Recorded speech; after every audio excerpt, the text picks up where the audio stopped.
মোর্শেদ হঠাৎ করে অসুস্থ হওয়াতে হেমলতা বাপের বাড়িতে উপস্থিত ছিল না। পদ্ম নাকি? পদ্মজা বাড়ি থেকে বের হওয়ার উপক্রম হতেই কানে আসে হানিফের ডাক। পদ্মজা মিষ্টি করে হেসে মাথা নাড়ালো।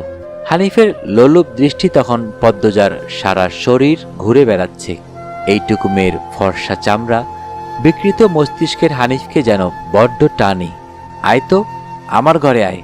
সহজ সরল শিশুসুলভ পদ্মজা মামার ডাকে সাড়া দিল। সে শুনেছে মামা ভাগ্নে যেখানে, আপদ নেই সেখানে। অথচ সেদিন সে মামাকেই ঘোর বিপদ হিসেবে জানল। পদ্মজা রুমে ঢুকতেই হানিফ দরজা লাগিয়ে দিল। পদ্মজার মন কেমন করে ওঠে হানিফের অদ্ভুত চাহনি আর দরজা লাগানো দেখে। হানিফ কুৎসিত অঙ্গভঙ্গি প্রদর্শন করতে থাকে। পদ্মজার দেখতে খুব খারাপ লাগছে, ভয় করছে। এদিকে আয়, তোর লগে গল্প করি। হানিফ বিছানায় বসে পদ্মজাকে কাছে ডাকে। পদ্মজা কাছে যেতে সংকোচ বোধ করে। হানিফ পদ্মজার ডান হাত ধরে টেনে কোলে বসায়। তুই জানস তুই যে সবার থাইকা বেশি সুন্দর?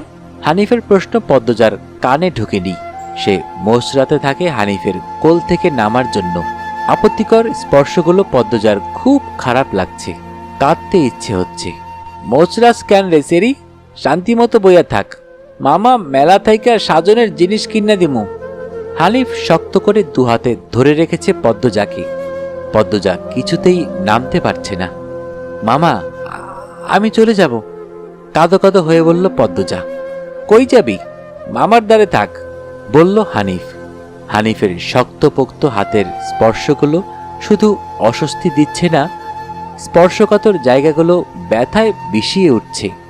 পদ্মজা কেঁদে ওঠে।